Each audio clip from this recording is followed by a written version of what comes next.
Hello, everyone. This is Gene Geog History, and today I'm moving on to Oceania. And the first place that I'm going to really talk about is Micronesia. So it's a geographic region, but it's also a cultural historical zone and a collection of distinct people, but it isn't a single ethnic or a racial population. And the word Micronesia means small islands, and the region contains hundreds of islands spread over an enormous area of the western Pacific. So, first, what is Micronesia? So, it traditionally refers to the northwestern Central Pacific Island region, roughly north of Melanesia and east of the Philippines. So, the principal island groups and territories include the Caroline Islands, which is Palau, Yap, Chuck, Pohnpei, and Kosrae, the Mariana Islands, which includes Guam and the Northern Mariana Islands, the Marshall Islands, the Gilbert Islands, though today it's primarily Kiribati, Nauru, and Wake Island.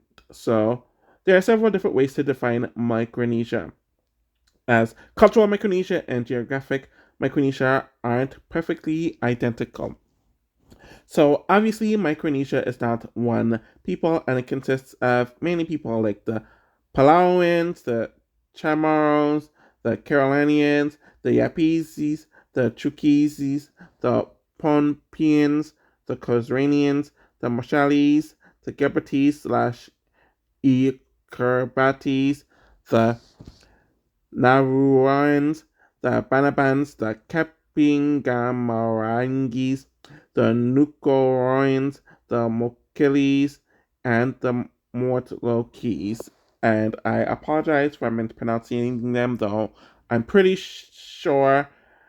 Yeah, I'm pretty sure I screwed it up, but I really tried my best, and they are all within the islands of Micronesia, though they are on several different islands. So, on to the deeper population history. The indigenous peoples of Micronesia ultimately descend largely from populations involved in the enormous Austronesian expansion. So, that's the most important thing that's tying them together.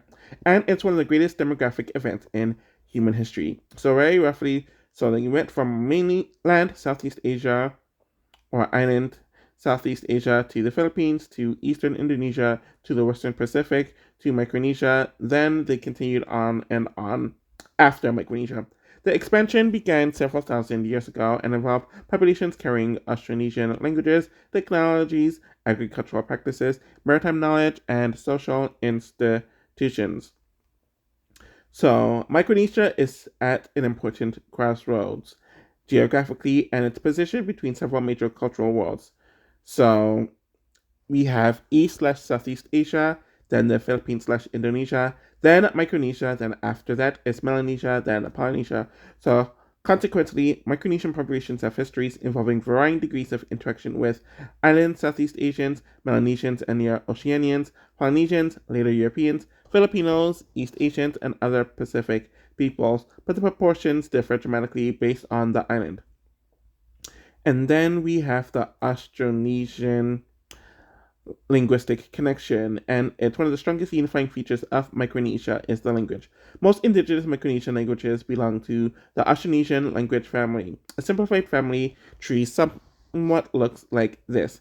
Austronesian, then we have the Malaya-Polynesian, then the Oceanic, then the Micronesian and related branches. But there is an important complication. Palauan and Chamorro are not simply members of the Micronesian languages subgroup. They are Austronesian languages with their own histories that I could really go through, but I don't really have the time right now. There are also very strong ties to Melanesia and Polynesia that I'm not going to get into yet. I probably will not get into this week, as I will be covering those two in the next few weeks. So, onto traditional Micronesian society. So, obviously, there's no single Micronesian social system, but there are recurring patterns. One of them is matrilineality. So, matrilineal descent was particularly important in many Micronesian societies. This means that the clan or land rights could pass through the mother's line. This doesn't necessarily mean women had political dominance. That's a major distinction. matrilineal societies can still be strongly patriarchal in political and household authority. Another common tie regarding Micronesian societies is chiefdom. So many islands developed ranked social structures involving chiefs, nobles, commoners, specialized hereditary groups. The degree of hierarchy varied considerably. Then you have the clan organization. So kinship was fundamental to land ownership, marriage, political alliances, ritual, and inheritance. So the next section is about why they and their descendants are grouped together today. So the first thing to discuss is the fact that Micronesia is primarily a geographic historical umbrella, and it's not the name for one or of one ancient ethnic group. And the grouping emerged due to outsiders and eventually the islanders themselves in some contexts, needing a way to describe the many small island societies occupying the same broad part of Oceania. So this category came to be because geography came first, and the modern concept of Micronesia was created as part of the European classification of Oceania. The basic tripartition became Micronesia, i.e., small islands, Melanesia, i.e., black islands, and Polynesia, i.e., many islands. These weren't originally precise ethnic classifications. They are broad geographic/cultural divisions. Micronesia therefore grouped islands that were scattered across a particular portion of the Pacific, even though the inhabitants were quite diverse. The islands do have real historical connections, so that is the second reason, so the category isn't completely arbitrary. Many Micronesian populations share deep connections to Austronesian ancestry and languages, seafaring traditions, outrigger canoe technology, inter-island trade, similar tropical island environments, related social institutions, and centuries of interaction between neighboring island societies. But there already is a Micronesian cultural sphere, even though there isn't one Micronesian ethnicity. So it's essentially like a family of related societies rather than one people.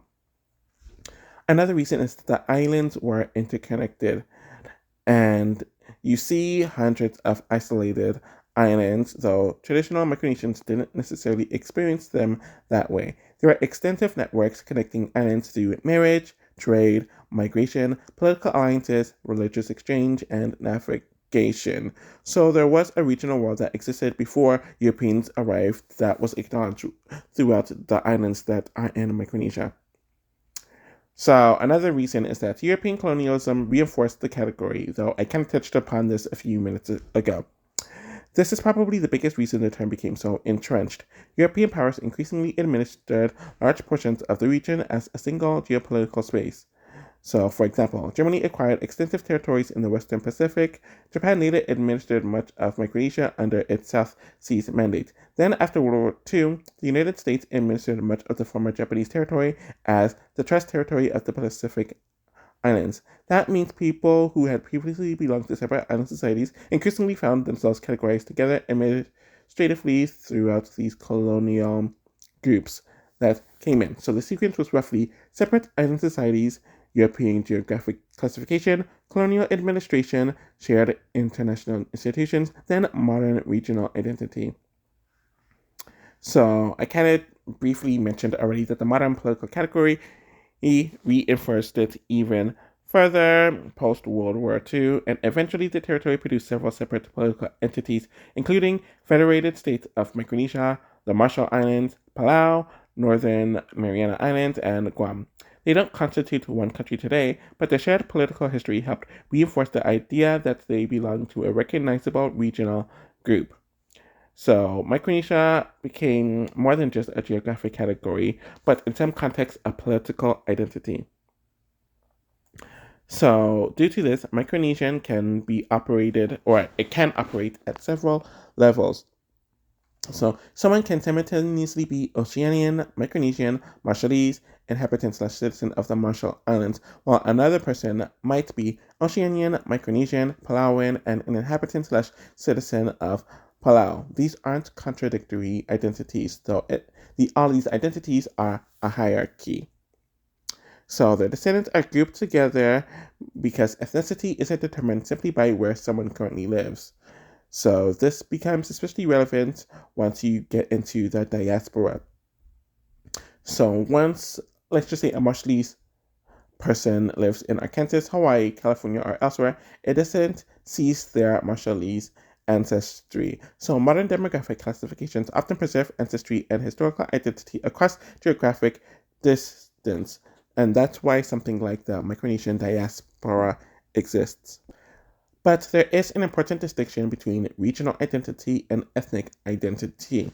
So, calling someone Micronesian doesn't necessarily mean these people are descended from one Micronesian ancestral population. It means something closer to these people belong to the indigenous peoples and historical cultural world of the Micronesian region. And overall, the category of Micronesian survived because it became useful as it described a real geographic region containing historically interconnected island societies, and it became reinforced by geography plus Austronesian history plus maritime networks plus colonial administration plus post-war politics plus modern regional identity. But it should not be interpreted as Micronesians equaling one ethnicity, equaling one genetic population, equaling one phenotype. So the first is from 40,000 to 10,000 BCE. So this is when the first settlement of Near Oceania happened. So long before the ancestors of modern Micronesia arrived, humans had already reached part of Near Oceania, particularly New Guinea and the Bismarck Archipelago. These populations were ancestral to what we broadly call Papuan/Near Oceanian populations. This is important because later Austronesian migrations into the Pacific encountered and interacted with these populations. So the Pacific essentially was not an empty world waiting for Austronesians. So from 3000 to 2000 BCE is the Austronesian expansion beginning to reach Oceania. So the ancestors of most indigenous Micronesian peoples ultimately came from the broader Austronesian expansion out of island Southeast Asia. So a simplified migration sequence is Taiwan, then the Philippines, then eastern Indonesia, then Near Oceania, then the Pacific. So these were maritime populations speaking Austronesian languages, outrigger canoes, agriculture, domesticated animals, pottery traditions, and new social systems, gradually expanding into previously uninhabited islands. So from 2000 to 1500 BCE is the early settlement of Micronesia. So Austronesian speaking populations began establishing themselves across portions of Micronesia. This wasn't a single migration. Different island groups were settled through different movements, producing the foundations of later populations such as the Chamorros, Palauans, Yapis, Chuukis, Popians, Cosranians, the Marshallese, and the Kiribatis. These populations weren't genetically or culturally identical from the beginning. So from 1500 to 1000 BCE is the Western Pacific interaction. So the populations moving through the Western Pacific. So from 1200 to 500 BCE is the Lapita era. So the Lapita cultural complex becomes prominent in parts of the Western Pacific, and these communities are associated with distinctive decorated pottery, sophisticated seafaring, Austronesian languages, long-distance settlement, and agricultural practices. So from 1000 BCE to 500 CE, the Micronesian island societies developed independently. So over the following centuries, individual island societies increasingly developed their own identities. This is when the broad common ancestry begins producing many distinct peoples. So the geographic isolation creates linguistic divergence, different social structures, different political systems, distinctive material cultures, and genetic differentiation. So it's the beginning of the process that eventually produces the ethnic diversity of modern Micronesia. So from 500 BCE to 500 CE, so this is when the Marianas developed a distinctive civilization. So the Mariana Islands became one of the first modern distinctive centers of the Micronesian civilization. So the ancestors of the Chamorro people developed substantial settlements, agricultural systems, complex social organizations, large ocean-going canoes, and distinctive architecture. Eventually, the famous latte stone tradition emerges. So from 500 to 1000 CE, this is the increasing regional interaction. So inter-island navigation becomes increasingly sophisticated. Different island societies establish networks involving trade, marriage, political relationships, exchange of prestige goods, and migration. So from 1000 to 1500 CE, so here is where the complex chiefdoms emerge. So many Micronesian societies develop increasingly elaborate political structures. Depending on the island, societies might include hereditary chiefs, ranked clans, nobles, commoners, specialized religious authorities. However, the political organization varies substantially from island to island, as there's no single Micronesian civilization. Okay, so from 1000 to 1600, the Great Maritime Networks. So this is one of the most fascinating periods. Micronesian navigations developed extraordinarily sophisticated methods of ocean navigation using stars, winds, currents, wave patterns, clouds, birds, and marine life to navigate between islands. Some islands become major nodes in regional exchange networks. So there is that. So from 1200 to 1600, this is where the Polynesian communities appear within Micronesia. So some islands geographically locate within Micronesia become home to Polynesian populations. So examples include the Kapinga, Marangi, the Nukuoro, and some other Polynesian outlier communities. This is important because it demonstrates that the boundaries between Micronesia and Polynesia were never absolute. A person can live geographically in Micronesia while belonging culturally and linguistically to Polynesia. Okay, so here is where things start to change. So in 1521, the Magellan reaches the Marianas. The European era essentially begins here.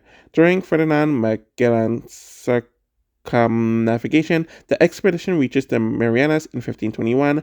The Europeans encounter the Chamorro population here. European descriptions of the islands are heavily filtered through European assumptions, but the encounter establishes the Marianas within the European geographic imagination. So, from 1521 to the 1600s, here's where the increasing Spanish contact takes place. So, Spain begins incorporating parts of Micronesia into its Pacific sphere. The Philippines become the center of Spanish political power in the region. The Manila Acapulco galleon trade creates a major connection between Mexico, the Philippines, and the Western Pacific, my bad. Micronesian islands became increasingly connected to this imperial system. So in 1668, the Spanish colonization of Guam begins. So Jesuit missionaries establish a permanent mission on Guam. Spanish colonization profoundly transforms the Chamorro society as there are epidemics, warfare, conversion, population decline, displacement, and social reconstruction. So the indigenous population suffers catastrophically due to everything that's happening here. So, with the 1700s, here's where the Spanish consolidation happens. So, Spain increasingly controls Guam and the Northern Marianas. However, most of Micronesia remains outside effective European control. Many island societies continue operating largely according to their own political systems. So, with the 1800s, we have the whalers, traders, and missionaries arriving. The 19th century brings increasing foreign contact, so European and American whalers, merchants, missionaries, and adventurers visit the Micronesian islands. So from the 1870s to the 1890s, the European imperial competition takes place, and things are getting very competitive as they want land ownership, pretty much. So the Spanish-American War takes place in 1898, where Spain loses the Guam to the United States, and this is a major turning point as Guam becomes an American possession, beginning a relationship that continues today as I'm recording this. So, at 1899, Germany purchases Spain's remaining Micronesian territories. So, pretty much, Spain lost most of its remaining Pacific possessions to Germany, causing Germany to now control much of Western Micronesia. So this leads to 1900 to 1914, which is the era of the German Micronesia. So Germany develops colonial administration and economic exploitation here. So the colonial economy emphasizes things such as the copra, plantations, trade, and resource extraction. In 1914, Japan pretty much takes German Micronesia as World War I radically changes things. So after the war, the League of Nations, formally grants Japan the South Seas Mandate. So from 1919 to 1941 is essentially Japanese Micronesia, or that's the era where Japan develops a much more extensive colonial presence as Japanese settlement increases the heavily and dramatically in Micronesia, and they develop and control all of the things that the Germans did. And the Japanese influence becomes particularly strong in places such as Palau, Saipan, Truk, and Pohnpei. So, from 1930s to 1941 is the militarization. So, as Japan's geopolitical ambitions expand, Micronesia becomes increasingly militarized. As major bases and facilities are established here, the islands become strategically important because they sit between Japan, the Philippines, and the Central Eastern Pacific. So, the World War II happens from 1941 to 1945 as Micronesia becomes a major theater of the Pacific War taking place as many important battles and campaigns occur across the region, which is especially significant with Guam, Saipan, Tinian, Palilu, and the Truk Lagoon. And the civilian population experiences displacement, starvation, forced labor, bombing, military occupation, and mass casualties due to the destruction of the war. Okay, so I'm going to wrap this up. So from 1944 to 1947, the U.S. captures major Japanese held islands, and the atomic bomb missions also take place here or around here. That happened, unfortunately. And in 1945, the Japanese rule officially ends as Japan completely surrenders and its colonial empire collapses as Micronesia enters a new political era dominated by the United States. And this leads to 1947, which is the Trust Territory of the Pacific Islands. So the United Nations establishes the Trust Territory of the Pacific Islands, administered by the United States, where it included much of the former Japanese Micronesian mandate. This becomes extraordinarily important for modern Micronesian political development. So, from the 1947 to 1960s is the American administration. So, the US introduces the American style education, English language administration, modern health systems, new infrastructure, Christianity in increasingly institutionalized forms, wage labor, and American political institutions. But the relationship is extremely complicated. So, from the 1950s to the 1970s, this is where the political awakening starts to take place, where the Micronesian political leaders increasingly demand self government, preservation of land rights, cultural autonomy, greater political representation, and eventual independence or free association. And we see Micronesia really beginning politically fragmenting in the 1970s. So, this is kind of where the modern Micronesia really starts taking place as different territories pursue different arrangements, and this ultimately led to the Federated States of Micronesia being established in 1979 as the Constitution comes into effect. It brings together Yap, Truk, Pohnpei, Kosrae as a federation. This is fascinating because the country itself is essentially an attempt to create a modern political state out of historically distinct island societies. Okay, so I'm going to cover the 1980s and the 1990s, where the Compact of Free Association takes place in 1986, where the Marshall Islands enter a similar arrangement, and the United States and the federal states of Micronesia established the Compact of Free Association. This gives the country sovereignty while maintaining a very close relationship to the United States. The Trust Territory formally ends for most areas in 1990s, causing the remaining states to achieve self-government.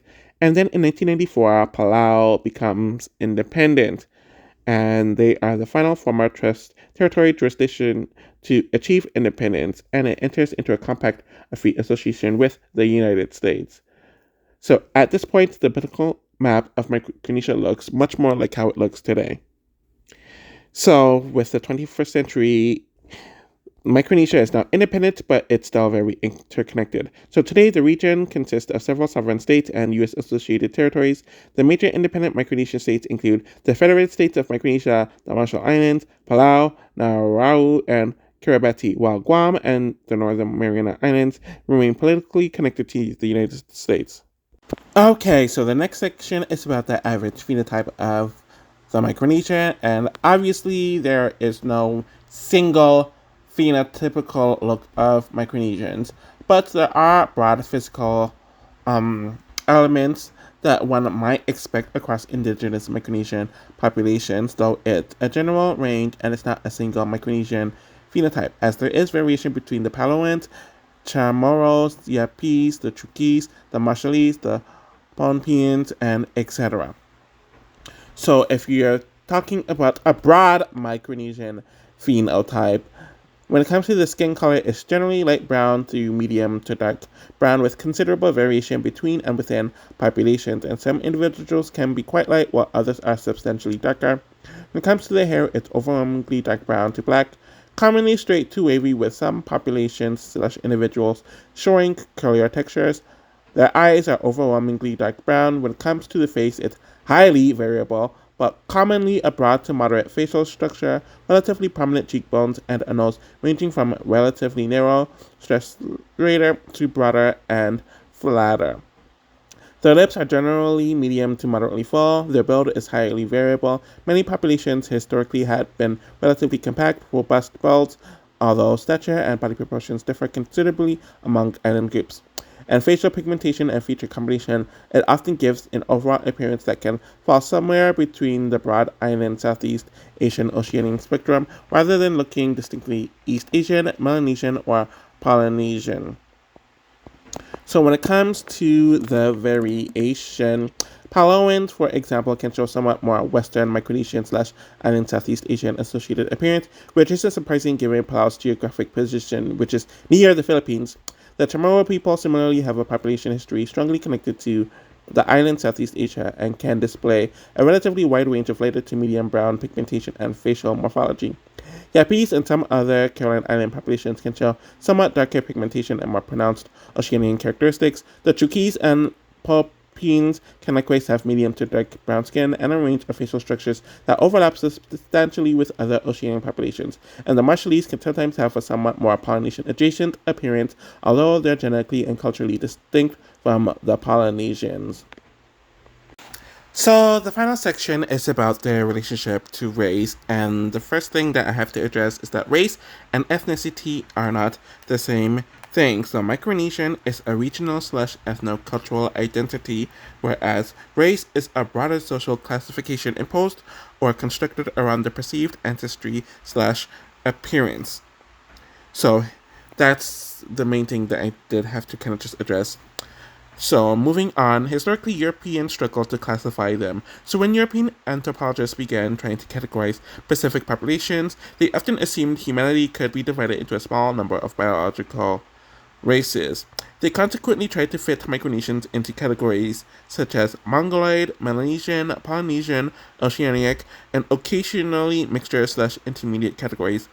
But the problem is that Micronesians didn't really fit into any of these categories, as some of them look very different from another group, though others would fit in that main group. So, pretty much, historical anthropology frequently treated Micronesians as an intermediate or a mixed population that reflects the limitations of the racial system more than the reality of the people. So, their old three Pacific races model. So historically, Western observers often imagine something like Micronesians being Asian/Mongoloid, Polynesians being an intermediate/brown, and Melanesians being black. It's an extremely crude, inaccurate, and an off model, though the actual population is much, much, much more complicated, and modern genetics do not support this at all. So why the Micronesians can sometimes be perceived as Asian? So there is genuine historical reason for this. Most indigenous Micronesian populations ultimately descend substantially from Austronesian-speaking populations originating in island Southeast Asia. So consequently, Micronesians can share some physical and genetic characteristics with populations of the Philippines, Eastern Indonesia, Taiwan, and other Austronesian populations, and it's especially notable in some Western Micronesian populations.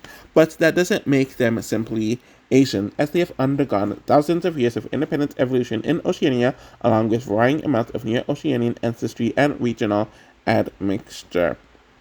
So, why they can be perceived as Pacific Islander. So, in modern English-speaking societies, this is generally a much more appropriate broad racial/social category. So in the US, for example, Micronesians are generally included within the broader classifications such as Native Hawaiian and other Pacific Islanders with the acronym of NHPI rather than being classified as Asia. as that category encompasses peoples from Micronesia, Polynesia, and some other Pacific populations. So, in Oceania, the situation regarding how they identify can be different, as Pacific analysts may conceptualize identity much more through island, village, clan, language, ancestry, and nationality, rather than through the American style categories of Asian, Black, White, etc. And there can also be racialization from outsiders. So Micronesians have historically been racialized differently depending on who was interacting with them, as the Europeans sometimes viewed them through the racial hierarchies of their respective empires, where the Japanese colonial ideology similarly placed Micronesian peoples as the hierarchy relative to Japanese subjects. So the racial meaning of being Micronesian has definitely changed over time. So, with all of this in mind, Pacific Island is probably the closest modern racial umbrella for them to be in due to what I have mentioned. So, that is all I have to say about the Micronesian people. I did not know a whole lot about them, so I did appreciate going into this video and doing some research and really learning more about them.